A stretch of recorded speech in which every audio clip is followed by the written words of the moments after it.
Había dejado una inquietud en el aire, María Corina, y era si, de acuerdo con las denuncias que tú estás haciendo sobre diferentes factores que están incidiendo sobre el ánimo de los electores, los procesos electorales, entonces no están reflejando la auténtica voluntad popular.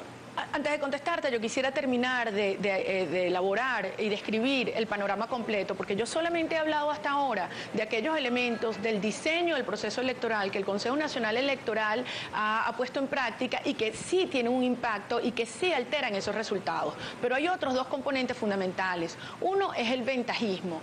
Todos los venezolanos hemos presenciado la forma abusiva e ilegal que se utilizan recursos públicos, medios del Estado, los propios funcionarios públicos para hacer campaña en los distintos procesos electorales. Por darles un ejemplo, nada más en la campaña previa a la enmienda constitucional hubo en intervenciones del presidente de la República 246 horas de campaña. Eso es un promedio de 3.03 horas diarias. Es decir, eso es un ventajismo inaceptable, además es ilegal y el Consejo Nacional Electoral no hizo nada para impedirlo. Pero el tercer componente es aún más grave y es el que nosotros llamamos la intimidación o el ciclo del terror político, y es el miedo que se ha ido sembrando en el corazón de todos los venezolanos, asociado a un proceso electoral, asociado incluso más allá a cualquier manifestación de crítica, de disentimiento con lo que son las políticas del Estado. Y aquí yo quiero mostrar una lámina que traje, que es un poquito más complicada de explicar, pero yo creo que es medular para este planteamiento. En primer lugar, ustedes ven en el extremo izquierdo lo que son las preferencias reales de una población, lo que la gente realmente piensa.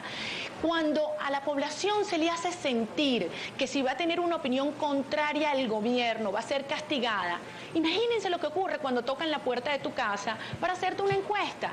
Y la mayoría de las encuestas en nuestro país son encuestas por hogares. Imagínense una señora que viva en Caripita, que viva en Caricuao, que viva en Biscucuy o en Caripe, y está con sus dos chamos o sus muchachos alrededor. Y le dicen, ¿qué piensa usted acerca del gobierno?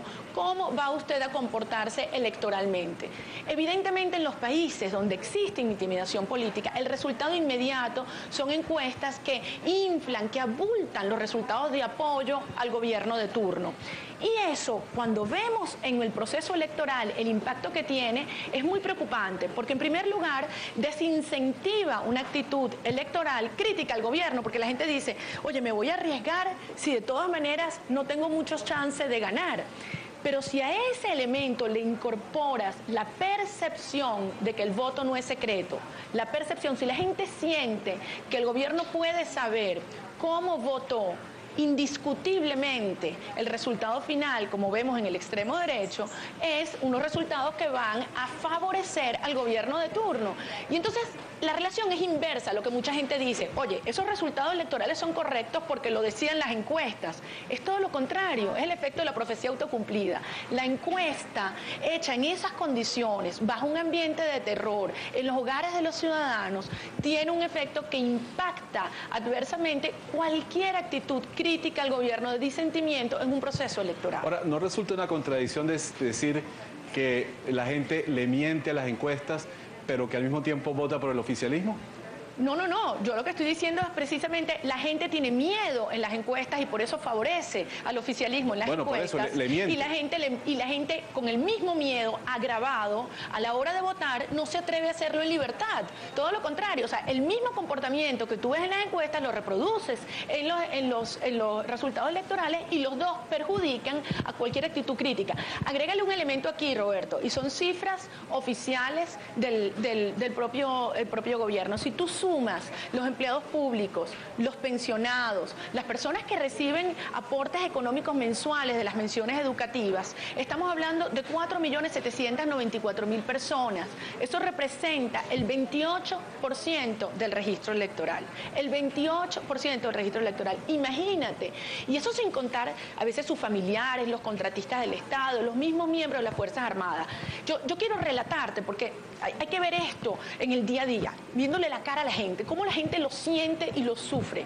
Yo quiero relatarte dos testimonios. Uno se refiere a una persona con quien tuve chance de hablar poquitos días antes de la enmienda constitucional del 15 de febrero.